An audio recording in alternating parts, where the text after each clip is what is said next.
De Bargos' success came to the notice of Logie Baird, who was having trouble inventing the first television. However, with De Bargos' help, he was soon able to stage the first ever live television broadcast, a lavish gala musical appendectomy performed by the legendary Dr. Arnold McFadden. Snip, snip, snip on your giblet, you will soon be well. Bring on the dancing girls and have a wonderful time. Oh, yes, do. This is rubbish. Sid's only on the other side. Flushed with success, De Bargos now left London and flew off to America.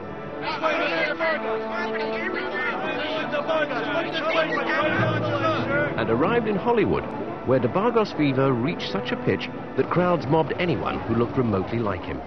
Here we have Senator Kennedy and Miss Monroe, and I believe, yes, just arriving now is Ferdinand de Bargos. Perhaps he'll have a few words with him. Christ. Honey, what they want? No, ignore them. They think I'm that wretched de Bargos. Ain't that Ferdy? Why, sure it is. It's de Bargos. Ferdinand! Mr. de Bargos, could you just have a few words with the folks out there? I'm not Ferdinand. You've made a big mistake, but I'm not Ferdinand. Imposter! Wanker! Asshole! I'll kick your teeth out. Over here, you chiseler! Excuse me, ladies and gentlemen. For crying out loud. You try and pick up a celebrity and you end up with a schmuck. Come on.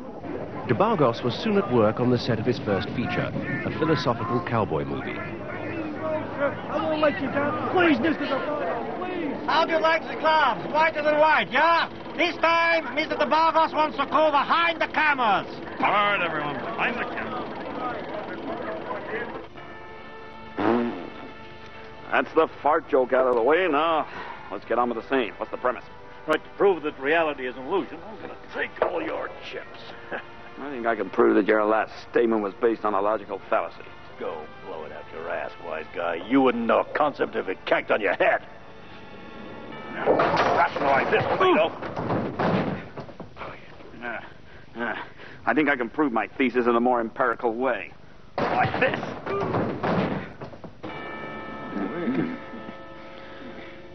I'm not so sure that smacking a man in the mouth can prove a philosophical point. I mean, what happened to deductive reasoning? That's bullshit, and you know it. The best philosophical reasoning is a fist in the kisser. Easily said, but does that apply to art? Of course it does. The nature of beauty isn't in the eye of the beholder. It's in the teeth you've just rammed down his throat. Don't make sense. It makes perfect sense. The only true expression of beauty is kicking a guy in the teeth when he's down. So far ahead of its time, the movie closed 3 weeks before it opened. Thank you. My bags. Crushed, Thank you. De Bargos sailed back to Europe.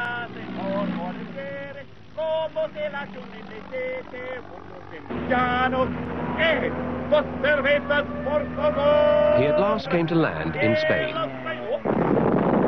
unintentionally sparking off the Spanish Civil War.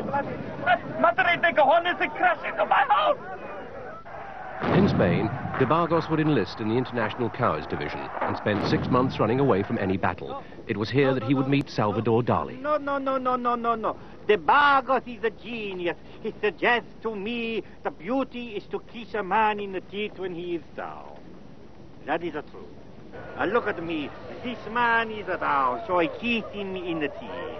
Under Dali's patronage, he staged his first art exhibition.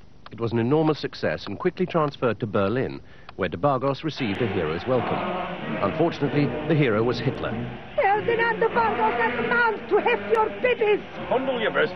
Go on, go through there. Go on, De Bargos exhibition this way. Here we go. Fondle your breasts. Hold back there. Hold back. De Bargos met Adolf Hitler and taught him a new dance. Yeah, it's good. I'm beginning to get the rhythm. Shimmy. The legs are starting now. Soon we will have the best dance steps in all of Germany. It's coming, yeah. The legs twitch. Yeah. Shimmy. How did you feel when you learned that Adolf Hitler knew secret dance steps? Well, once Hitler got hold of the De Bargos dance, we were in deep poo. In a matter of weeks, the German army would be prancing across Europe and threatening our shores. This is our darkest hour. We shan't be defeated. We shall waltz in the woods and shimmy in the fields and lambada in the streets, soup, the funky chicken, the hustle, and the mashed potato.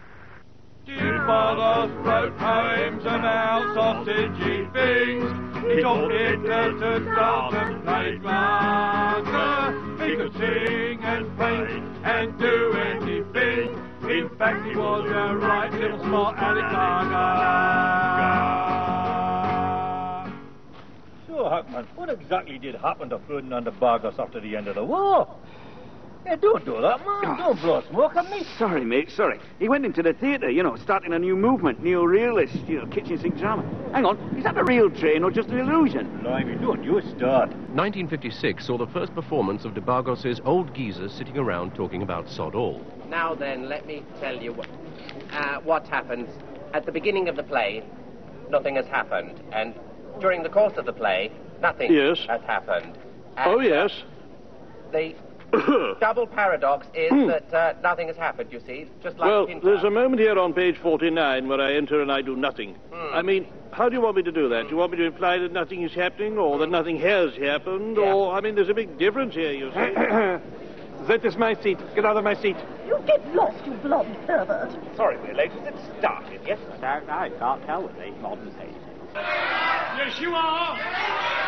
Oh, yes, you are. Well, where is he?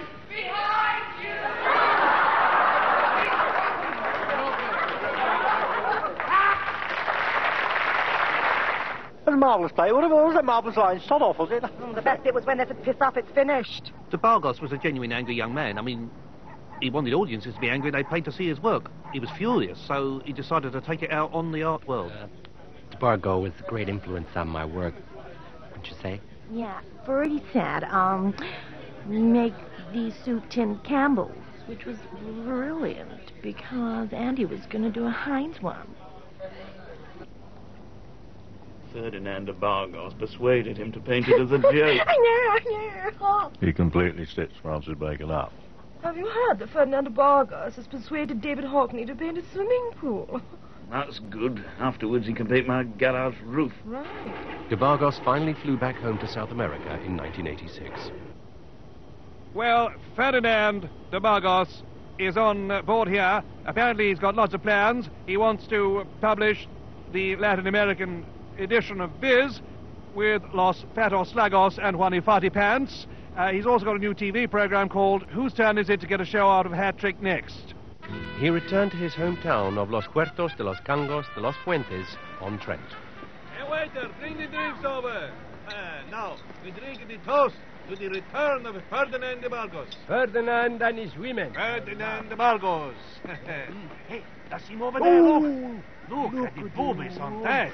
Mamma mia. Beautiful girl. What? No, sit down. You know what he says? A thing of beauty is a sock in the puss.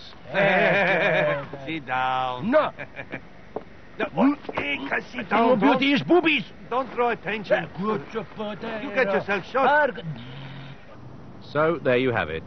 Ferdinand de Bargos, a man of mystery, inspiration to thousands, a remarkable man.